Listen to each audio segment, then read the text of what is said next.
Hey everybody, it's Chris here from Keep Trying. Right now I'm kind of in the middle of a funk, I guess you could say. I can't train, so I have really nothing to post about. And my life is pretty boring. Not that anybody really cares to watch about my life of me just going to school and coming home and being a dad with five little monsters. And anyways, all right. Last week I put out the call for everybody to ask me questions. I don't know what to talk about, right? That's boring because I can't even talk about anything. Like I said, I'm not training.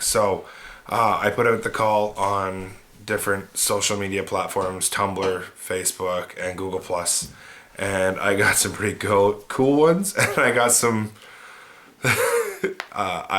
You'll see. All right, so I'm gonna start with Tumblr. Tumblr, I had Reclaiming Mandy and Life Weights and Pavement both asked me a question. Reclaiming Mandy asked me, what event was the last straw that made you commit to overcoming your addictions? Now this is a two-part answer. 12 years ago, 13 years ago,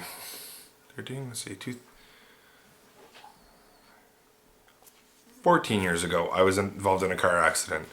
I got hit by a 7-ton truck out in British Columbia, and I was left for dead on the side of the highway. Now I fractured my jaw, lacered my liver, broke my wrist in 3 places, broke my hand in 4, and at that point I was smoking pot, but I started getting into the heavier stuff for the pain.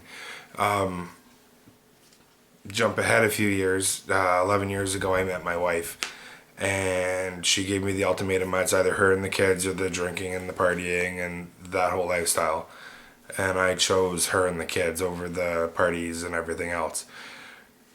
I still drank, not like I did before. I'd still, sit down, have a beer here and there. Last year, though, I noticed that I started drinking a little bit more, and than I should have, and then I liked. And on January 31st was the last night I had a drink. I drank a pitcher of beer fairly quickly. And when I woke up the next morning, I realized that, if I wanted to become an Iron Man, I can't go back down that road. And I knew where I was heading. So that was the turning point for me. And Nancy, Life Weights and Pavement, asked if I could do anything different, have anyone back in my life, say anything to anyone from your past, what would these be? I wouldn't do anything different, honestly, because if I did anything different, I wouldn't be in the situation I am. I wouldn't have the life that I'm in now. Now, if I could have anybody back in my life, most of the people that have left my life have left for a reason, and whether it be good or bad, I wouldn't want them back. But there is 2 people I would love to have back that left not on their own will. A lady named Armel, she helped get me through a lot when I was younger and in a group home, and my grandmother. I would love to know more about my heritage, and I wish I had known my grandmother. Unfortunately, I met her when I was 18, and then she passed away before I could really get to know her more. So, those are the 2 people I would like to, even if I could just have 5 minutes with them and just tell them I love them, and yeah. So, now for the silly stuff. Tom Ligman from Google, he he asked me what the average carrying capacity of a European swallow is. Well, less than a coconut. And Simon Firth asked me, why do men have nipples? Now this is a serious answer though. Men have nipples because the child have both chromosomes from mother and father, and unfortunately it's not determined until later on, so they already start to grow nipples, which are the precursor for boobies. So there's your answer. Tom Ligman again, what kind of pizza is your favorite food? Well, Pizza is pizza. But my favorite pizza is Meat Lovers. Second favorite is pineapple, Hawaiian. So, what kind of pizza is my favorite food? Those are the kind of pizzas that are my favorite food. Phil Thompson asked if I added up every mile that I run, or that you've run or cycled in the past 2 years, and then added them to starting from my home city, heading south. Oh, what name of the nearest largest city would you reach? Okay, so that took me a minute, and I added it all up. Now, if I were to leave Brockville, I would head south. I would get into Independence and Mango Creek, Belize, roughly, give or take. It's just over 5,400 kilometers. Now, I haven't tracked fully, just the short little rides around town, but over the years, so I'm just taking a wild guess. I'm saying roughly around 5,500 kilometers is what I've biked and ran over the last 2 years. More biking than running. I think I've only ran about just over 1,000 kilometers over the last 2 years. So, all right, and then Dale from Facebook asked, where do I want to be in 10 years from now? 10 years from now, I want to be still sober. I plan on going to school. As most of you guys know, I'm taking an addictions class starting in February. This is just a small portion of where I'm going. My ultimate goal is to become a drug and alcohol counselor, an addictions counselor, and start my nonprofit helping people overcome addictions with triathlons. Because when I found that I was training this year for my half marathon, that I was able to stay sober because I wasn't focusing on the bad addiction, but the good addiction. So it's like, oh, I'm having a bad day, I'm going to go for a run. Today really sucked, I'm going to go out for a bike ride or something like that. Or I'd go out for my run to get everything going for my day. JD asked, what inspires you? What's your why? Your reason behind all your efforts?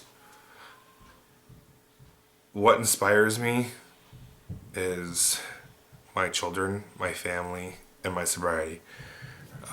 They're what means the most to me. Now, my why is because, like, why am I doing this? Because I've seen what this does to families. I've watched my family be torn apart a couple times over drugs and addictions and violence and everything else, and I don't want my kids to go through it themselves. And the reason behind my efforts is, why not? Right? That's my motto some days. Why not? Why do you do this? Why not? Marty, what made you decide to lose weight, train, and enter races? Well, what made me decide to lose weight was my dad had some health issues, and that got me started. I was over 330 pounds. I lost a whole bunch of weight working out, being fitness guy, and he got hit by a car. Had my gallbladder taken out. It was one thing after another that prevented me from continuing, and I started running. A lot of my friends were running, and they were losing large quantities of weight, and I just wanted that to keep that going. That didn't happen for me. I continued running. I didn't lose any weight. I actually put more weight on because I'd run so much that I would eat so much. And, well, you know what happens when you eat more than what you burn, right? So, and it wasn't me that actually entered my first race. It was my friend Joe who went, I have a 10K ticket for you. You're going to do it. And I did. And I liked it. And it's a different rush that you get from having 50,000 people cheering you on. You get that overwhelming feeling of this is awesome. This is a better high than any drug I've ever taken. And that's why I still enter races. since I've started entering races, this year I did 5 races through the Brockville Roadrunners Club, which I won an award. I won the first place in my age category, 30 to 35.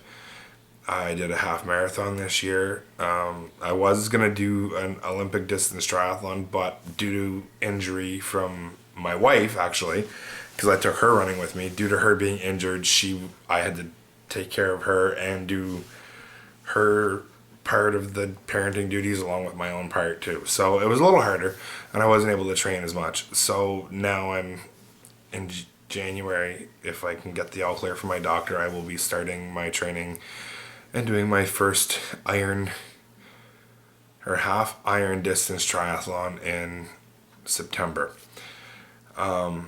So yes, that's why. All right, so my second last question is by Phil Thompson again. He says, I know you do a lot of work with kids, inspiring them to lead healthy lives. If you could have any celebrity or well-known figure to act as a sponsor for your work and help spread the good word, who would be on the top of your wish list? Now, there's a few people. The fact that I teach kids through the YMCA, I teach an Iron Kids and Iron Tots class using the focus of triathlons to help them with physical activity. So, in that aspect, I'd love to have Tony Horton being one of the celebrities that I would absolutely love to meet and work with to create something like this for kids. Now, because I want to become an addictions counselor, and one of the biggest people that I follow that is a celebrity is Richard Branson and his fight against drugs in the sense of legalizing them. We have such a huge problem with drugs and alcohol and everything else in our society, and there's ways to go about doing it rather than incarcerating people for many, many years. Instead of that, let's try to find another way, an alternate way to help rehab and rehabilitate them. So Richard Branson would be another one of the celebrities I would like to meet and work with on building a program like what I want to do. Yes, and that would be cool. And, having that kind of backing would also help with sponsorships from other various organizations to help with, bikes. So I could provide these people with bikes with almost like a graduation present while we're training for things like Ironman gear, because, to do a triathlon, it's not cheap. I did a triathlon, and thankfully a lot of stuff was donated for me. The only thing I think I actually paid for was my helmet, my water bottles, my race fee, a few little things, like small things, and some expensive things like the heart rate monitor, the shoes, things like that. So it's not cheap to be able to run and train and do an Ironman. So yes, anyways, all right. And the last question is actually from Facebook again, and it's from Jonathan McDougall. And he says, if you could send a message to the entire world, what would you say in 30 seconds? I can sum it up in 2 words. Thank you. It's because of the help from not only my inner circle of friends and family, my wife, my children, my friends that I actually physically know, but there's also hundreds and thousands of people around the world that I have gotten to know over the last couple years, and they've helped me too. When I was in some low points, I was able to talk to some people, and they helped me. My wife helped me the best she could. Everybody would always, be able to speak. I could speak to somebody. They all understand. If they didn't understand, they would at least listen. So thank you. That's all I can say is thank you. It's my turn. All right, and with that, that's pretty much it now. I really have nothing else to say other than you guys all rock. And if you have any other questions, ask below and I'll do another video. All right, thanks guys. And remember, keep trying.